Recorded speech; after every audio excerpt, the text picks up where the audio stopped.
పైకి లీటర్లా కనిపించే ప్రతి ఆయిల్ ప్యాకెట్ లీటర్ కాకపోవచ్చు, కానీ ఫ్రీడమ్ ఆయిల్ ప్యాకెట్లో మాత్రం ఖచ్చితంగా లీటర్ నూనె ఉంటుంది. నమస్కారం, వెల్కమ్ టు సుమన్ టీవీ. ఇవాళ మనతో పాటు ప్రణవానంద ప్రభుజీ ఉన్నారు. సుమన్ టీవీ ప్రేక్షకులకు ఎంతో సుపరిచితులు వారు. ప్రత్యేకించి ఆ శ్రీకృష్ణ పరమాత్ముడి గురించి, వారి లీలల గురించి అనేక మాధ్యమాల్లో వారు చెప్పే విధానం కానీ, వారు చెప్పినటువంటి ప్రవచనాలు, వారి మాటలు విని ఎంతో మంది వాళ్ళ జీవితాల్లో చాలా మార్పులు చేసుకున్నారు. హరే కృష్ణ ప్రభుజీ, ఎలా ఉన్నారు? బాగున్నానండి. చాలా సంతోషం. చాలా రోజుల తర్వాత మాట్లాడుతూ ఉన్నాము. మీరు కూడా చాలా బిజీగా ఉన్నారని విన్నాము. అలాగే వివిధ దేశాలలో కృష్ణ భక్తి గురించి, అలా కృష్ణుడి లీలల గురించి మీరు ప్రవచనాలు ఇస్తూ ఉన్నారు. ఆస్ట్రేలియా వెళ్ళున్నారు రీసెంట్గా, తెలుసుకున్నాము. ఎలా ఉంది మీ ప్రస్తుతం మీ జర్నీ, ఎలా సాగుతోందండి? చాలా బిజీగా సాగుతుంది. ఒక ప్రోగ్రామ్ తర్వాత ఇంకో ప్రోగ్రామ్, ఒక ప్లేస్ తర్వాత ఇంకో ప్లేస్, ట్రావెలింగ్ ఎక్కువగా అవుతుంది అనమాట. సో సమ్హౌ ఇప్పుడు భగవంతుడు ఆ సేవనిస్తున్నారు, చేస్తున్నాం. అలాగే ఇవాళ ప్రత్యేకం ఏంటంటేనండి, ఎప్పుడు సింగిల్గా నేను ఉంటాను, ఒక యాంకర్గా నేను కొన్ని ప్రశ్నలు అడుగుతాను, మీరు వాటికి సమాధానాలు ఇస్తూ ఉంటారు. వ్యూవర్స్ అడిగిన కొన్ని క్వశ్చన్స్ కామెంట్స్ రూపంలో ఉన్న వాటిని మాత్రమే మీ ముందు ఉంచాను. కానీ ఇవాళ మీ వీడియోస్ చూసి చాలా వరకు పరివర్తన చెందినటువంటి కొంతమందిని తీసుకొచ్చాను. వీళ్ళు ఏంటంటే చాలా సందేహాలు ఉన్నాయి మాకు, మేము డైరెక్ట్గా ప్రభుజీతో మాట్లాడాలనుకుంటున్నామని ఎప్పటి నుంచో అడుగుతున్న వాళ్ళే. సో అలా కొంతమంది మాత్రమే, చాలామంది అలా నాకు ఎప్పుడు ప్రోగ్రామ్కి వెళ్ళినా, ఈవెన్ నేపాల్కి వెళ్ళినా కూడా మమ్మల్ని చాలామంది పలకరించి మరి అడుగుతూ ఉన్నారు, ఇలా ప్రణవానంద గారితో ఇంటర్వ్యూస్ చేస్తారు కదా, మేము వారితో మాట్లాడాలనుకుంటున్నాం, ఎలా అని చాలామంది. బట్ మీ సందేహాలు ఏంటో చెప్పండి, మీ తరపున నేను అడుగుతానని చెప్పి ఎప్పుడు వాళ్ళకి చెప్తూ ఉంటాను. అలా చాలా క్వశ్చన్స్ ఇవాళ నేను ప్రత్యేకంగా అడిగే కన్నా ఇక్కడ ఉన్నటువంటి ఆడియన్స్ ఎవరైతే ఉన్నారో వీళ్ళు అడుగుతారు. మరి స్టార్ట్ చేద్దామండి. తప్పకుండా. మీ పేరు, మీ క్వశ్చన్ చెప్పండి. నమస్కారం గురుజీ. నమస్కారం. ఇప్పుడు ఎలక్షన్స్ టైం కాబట్టి యూత్ ఎందుకు ఓటేయాలి, ఏం చూసి ఓటేయాలి? చాలా మంచి ఇంపార్టెంట్ టైమ్లీ క్వశ్చన్ ఇది. భరత భూమి ఎవరి చేతిలో ఉండాలి అని ఒక విధంగా నిశ్చయిస్తూ ఉన్నాం అనమాట. కానీ మేము విన్నది మాకు ఎంతవరకు కరెక్టో తెలియదు, కానీ యూత్ ఓట్ అయ్యే స్టాటిస్టిక్స్ చాలా తక్కువ ఉన్నాయట. కానీ ఇప్పుడు మీరు వినే ఉంటారు, ఈరోజు ఎవరైతే యూత్ ఉన్నారో వాళ్ళు రేపటి రెస్పాన్సిబుల్ సిటిజన్స్ అని. కాబట్టి ప్రతి ఒక్కళ్ళు వాళ్ళ ఓటు హక్కును వినియోగించుకోవాలి. మరి ఎవరికి ఓటేయాలి? ఎవరైతే దేశానికి ప్రాధాన్యత ఇస్తారో, ఎవరైతే ధర్మానికి ప్రాధాన్యత ఇస్తారో, ఎవరైతే భారతదేశం ఔన్నత్యం కోసం భారతదేశం ముందుకెళ్ళడానికి ప్రయత్నం చేస్తారో అటువంటి వాళ్ళకి ఓటేయాలి. ఎవరికైతే history of corruption and scams and ఏమంటాం వాళ్ళ ఫ్యామిలీ పరివారవాద్ అని అంటారు చూడండి, అలాంటివి ఉన్న వాళ్ళ దగ్గర నుంచి దూరంగా ఉండాలి. ఎందుకంటే మన దేశం ముఖ్యం కదా. దేశం అంటే ప్రజలు అంటే ధర్మం.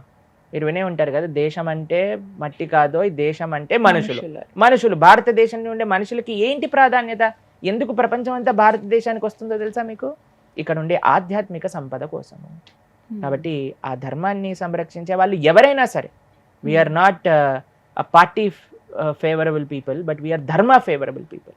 ఎవరైతే ఈ ధర్మ కోసం మేము నిలబడతాము, ఈ ధర్మ సంరక్షణ కోసం మేము ఉన్నాము అని చెప్పే వాళ్ళని మనం ఆ సీట్లో కూర్చోబెట్టాలన్నమాట. అంటే ఇవన్నీ ఇంటర్లింక్డ్గా ఉంటాయండి. రాజకీయం, రాజకీయ నాయకులు, సనాతన ధర్మం 110%. రాజుకి చాలా రెస్పాన్సిబిలిటీ ఉంది ప్రజల్ని ఒక మంచి మార్గంలోకి తీసుకెళ్ళడానికి. ఇప్పుడు మరి ఎగ్జాంపుల్ చెప్తాను, మన ప్రధానమంత్రి నరేంద్ర మోదీ గారు ఉన్నారు. ఆయన ప్రొద్దునపూట 5 గంటలకు వెళ్ళేసి చక్కగా వ్యాయామం చేసి యోగాసనాలు చేస్తూ ప్రొద్దున నుంచి రాత్రి 10 గంటల వరకు పనిచేస్తారట ఆయన. ఎంత నిష్ట! మేము ఇంతకుముందు ఎవరైనా మాకు అంటే కొన్ని సంవత్సరాల ముందు ఏం చెప్పేవాళ్ళం అంటే, ప్రభుజీ మేము రాలేం ప్రభుజీ టెంపుల్కి, బిజీగా అని అంటే మేము అనేవాళ్ళం, ఏమన్నా ప్రైమ్ మినిస్టర్వా నువ్వు అని అనేవాళ్ళం అనమాట. కానీ ఇప్పుడు మన ప్రైమ్ మినిస్టర్ని చూసాను అనుకోండి, ఎప్పుడు ఏదో ఒక గుళ్ళో కనిపిస్తూ ఉంటాడు. రామేశ్వరం తర్వాత నాసిక్ తర్వాత శ్రీరంగం తర్వాత గురువాయూర్. ప్రైమ్ మినిస్టర్ వెళ్ళినప్పుడు మనకెందుకు వెళ్ళలేమని చెప్పండి? Prime minister also has time to go to temple and visit. ఎప్పుడు ఏదో ఒక ఆధ్యాత్మిక కార్యక్రమంలో చూస్తుంటాం మనం నరేంద్ర మోదీ గారిని, మీరు చూస్తుంటే. కాబట్టి ఎవరైతే ధర్మం పట్ల, ఎవరైతే దేశం పట్ల ఒక కర్తవ్య నిష్ఠ పెట్టుకుంటారో ఇంకా ఏది కాదండి. ఒకసారి ఒక ఊరికట ఒక ఎలక్షన్లో నించున్న క్యాండిడేట్ వచ్చారట, నాకు ఓటేయండి అని అన్నారట. అయితే వీళ్ళు అన్నారు, అయ్యా మేము లాస్ట్ టైము ఓటేయమని చెప్పావు, వేసాం, మళ్ళీ ఇంకోసారి ఓటేయమన్నావు, వేసాం, మూడోసారి ఇప్పుడు వచ్చి అడుగుతున్నావు, కానీ నా ఊరికి ఏం చేయలేదు, నువ్వు ఎందుకు వేయాలి నీకు అని అన్నారట. అయితే ఈ పొలిటీషియన్ అన్నారట, ఫస్ట్ టైం మీరు నాకు ఓటేసినప్పుడు నాకు ఎంతైతే డబ్బులు కావాలో అంత సంపాదించి పెట్టుకున్నా, రెండోసారి మీరు నాకు ఓటేయడానికి ఎప్పుడైతే వచ్చారో, ముందుకు ఓటేసి గెలిపించారో, నా బంధు మిత్ర పరివారానికి ఎంతైతే డబ్బులు కావాలో అన్ని సంపాదించి పెట్టాను. మూడోసారి మీరు నాకు ఓటేశారనుకోండి, మీ గురించి ఆలోచిస్తాను. లేదా నన్ను కాకుండా వేరే వాడిని ఓటేశారనుకోండి, వాడు కూడా ఫస్ట్ టర్మ్లో వాడి గురించి ఆలోచించుకుంటాడు, సెకండ్ టర్మ్లో వాళ్ళ కుటుంబం కోసం ఆలోచిస్తాడు, మళ్ళీ థర్డ్ టర్మ్లో మీ గురించి ఆలోచిస్తారు. ఇంత లాంగ్ ప్రాసెస్ కావాలా మీకు, నాకు ఓటేస్తారంటే అయ్యా మీకే ఓటేస్తామని చెప్పారు. కాబట్టి అలా స్వార్థం కోసం, వ్యక్తిగత విషయాల కోసం ఎవరైతే, ఇట్స్ వెరీ ఆబ్వియస్, అందరికీ తెలిసిపోతుంది ఎవరికి దేశం ముఖ్యము, ఎవరికి యొక్క సొంత జేబులు నిండటం ముఖ్యము అని. ప్రతి ఒక్కళ్ళకి media is not hidden from anybody. కాబట్టి యూత్ ఎవరైతే, నేను చెప్తాను ప్రతి ఒక్కళ్ళకి ఓటు హక్కు ఉన్న వాళ్ళందరూ తప్పకుండా ఓటేయాలి. మేము మా ప్రోగ్రామ్ స్కెడ్యూల్లలో 13th కావాల్సుకొని బ్రేక్ ఇచ్చి కొన్ని వందల కిలోమీటర్లు ప్రయాణం చేసి హైదరాబాద్ వచ్చి ఓటేసి మళ్ళీ మేము వెళ్ళాలి అక్కడికి. జస్ట్ ఓట్ వేయడానికి కోసమే వస్తున్నాం అనమాట. ఎందుకనంటే ఒక ఎగ్జాంపుల్ అందరికీ చూపించాలి, బాధ్యత మనందరికీ. కాబట్టి ఎవరైతే ధర్మం కోసం, దేశం కోసం, దేశ ప్రజల కోసం పనిచేస్తారో వాళ్ళకి మాత్రమే మన ఓటు. అదే మన ఆయుధం. మేము ఒక దగ్గర చెప్తున్నాం అనమాట, ఎలా అయితే భగవంతుడికి పూలు సమర్పణ చేస్తాం, మంచి మంచి పూలు తీసుకొని భగవంతుడికి పాదాల దగ్గర పెడతాం, అవునా కదా? అలానే ఈ భరత భూమికి మనం ఇచ్చే పుష్పార్చనే మనం వేసే ఓటు. చక్కగా మనం కానీ కరెక్ట్ అయిన ఎవరైతే భరతమాతను సంరక్షించే కర్తవ్యము, సంకల్పం ఉందో వాళ్ళకి మనం ఓటేయాలి. సరేనా ప్రభుజీ? మరొక ప్రశ్న. గురుగారు, ఇక్కడ ఇప్పుడు మనం 2024th ఇయర్లో ఉన్నాం. ఇప్పటికీ అక్కడక్కడ గ్రామాల్లో కానీ కొన్ని ప్లేస్లో కానీ బలిదానం ఇస్తేనే విజయం జరుగుతుంది, విజయం వైపు వెళ్ళగలము అనేది ఒకటి ఉంది. ఇంకోటి ఏంటంటే అక్కడక్కడ భూతాలు, దయ్యాలు విడిపించేది, ప్రజల మూఢనమ్మకాలతో చాలామంది ఆడుకుంటున్నారు, వాళ్ళ దగ్గర నుండి ధనం తీసుకుంటున్నారు, వాళ్ళకి ఏదేదో మాయమాటలు చెప్తున్నారు, ఇలాంటివన్నీ చాలా జరుగుతున్నాయి ఇప్పటికీ. సో దీని గురించి మీరేం చెప్తారు? మీరు కొన్ని ఆరాధనల్లో మనకి బలి అని మీరు వినే ఉంటారు. చాలామంది మమ్మల్ని అడుగుతారు, ప్రభుజీ బలి కరెక్టేనా ఇవ్వటము, అది నిజంగా పూజ అని అనుకుంటే మీరు చూడండి, అమ్మవారిని ఏమంటారు? జగదంబిక, అమ్మవారు అని అంటాం. అమ్మ అని అంటే తల్లి.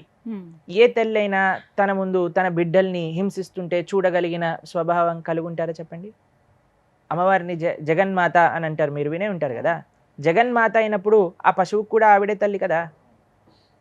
మరి ఆవిడ ముందు తన బిడ్డని కోసేస్తూ ఉంటే, మంచి పని చేసావు, ఈ బిడ్డని కోసేసావు కాబట్టి నీకు కావాల్సింది ఇస్తా అనే అంత హార్డ్ హార్టెడ్ భగవంతుడికి ఉంటుందంటారా మీరు? కాదు కదా. కాబట్టి బలి అనేది ఎప్పుడు ఎక్కడ కూడా మన సనాతన ధర్మంలో చెప్పి లేదు. కాబట్టి బలి ఇవ్వటము అనేది చేయకూడదు. ఆరాధన ఎప్పుడైనా సాత్వికంగా ఉండాలి. సాత్విక ఆరాధన అంటే ఏంటో తెలుసా? పూలతో, పుష్పాలతో, తులసితో, పాలుతో, నైవేద్యములతో ఉండాలి. కానీ బలి అనేది ఎప్పుడూ ఎవ్వరికీ ఇష్టం ఉండదు. మీరు చెప్పండి, మీరు ఇలా ప్రాణిని కోసేస్తూ అది గిలగిల కొట్టుకుంటూ రక్తం బయటకు వస్తే అంతా ఆ పెయిన్లో అమ్మవారి లోపల కూర్చుంది, ఎంత బాగుంది, ఎంత మంచి పని చేసావు అని అంటారా? లేదు. అనగలిగితే ఆవిడ అమ్మవారు అవుతారా? కాదు కదా. కాబట్టి చక్కగా మనం సాత్విక ఆరాధన అనేది చేయాలి. భక్తి మనస్సుకి ప్రధానం అన్నమాట. ఆ మనస్సుని మనం ఎంత సాత్వికంగా తెలుపుకోగలిగితే అంత మంచి ఫలితం మనకు వస్తుంది. రెండో విషయం అడిగారు మీరు, భూతాలు ప్రేతాలు తొలగించటం పేరుతో అని. ఇప్పుడు భగవంతుడిని నమ్ముకున్న వాడికి ఎటువంటి కష్టాలు రావు. భూతాలు ప్రేతాలు ఇలాంటివన్నీ ఇబ్బంది పెట్టవన్నమాట. అందుకే మనకి తెలుస్తుంది, ఎవరైనా ఇలాంటి శక్తులు కానీ లేదా ఈ దయ్యాలు భూతాలు కానీ ఎక్కడైనా గ్రసిస్తూ ఉన్నాయి అని అనుకుంటే, అక్కడ మనం ఎక్కడైతే భగవంతుడి యొక్క నామ సంకీర్తన జరుగుతుందో, ఎక్కడైతే ప్రతిరోజు మన పూజా మందిరంలో దీపం పెడతామో, పూజా పునస్కారాలు ఉంటాయో, అక్కడ ఎప్పుడూ దయ్యాలు రావండి. తెలిసిన దయ్యాలు చెప్తారు ఎవరిని ఎఫెక్ట్ చేస్తుంది అని అంటే, ఎవరి కాన్షియస్నెస్కి లో అయిపోతుందో. అంటే చెడు ఎప్పుడు కూడా డార్క్నెస్లో ఉండటం అని ఒకరు చెప్పారు మాకు, ప్రభుజీ ప్రొద్దున నుంచి మాకు ఒక అలవాటు అండి, దయ్యం సినిమాలు చూస్తాను, రాత్రి ఏమో పడుకున్నప్పుడు చాలా భయం అవుతుంది, అప్పుడు నేను కృష్ణ కృష్ణ అనుకుంటే కృష్ణుడు కాపాడట్లేదు, నా భయం పోవట్లేదు అని. నేనన్నా ఒకసారి నీ మంచం కింద చూడండి, అప్పుడు మీకు తెలుస్తుంది ఎవరున్నారు అని. అదేంటి మీరు కూడా నన్ను ఇలా భయపడుతున్నారు అంటే, ప్రొద్దున నుంచి నువ్వు దయ్యాల సినిమాలు చూస్తావా, రాత్రి కృష్ణుడు వచ్చి కాపాడాలా, ఆయనకి ఇంకేం పని లేదా? ఫస్ట్ దయ్యాల సినిమాలు చూడటం ఆపేసాయి భయపడకుండా ఉండిపోవడానికి.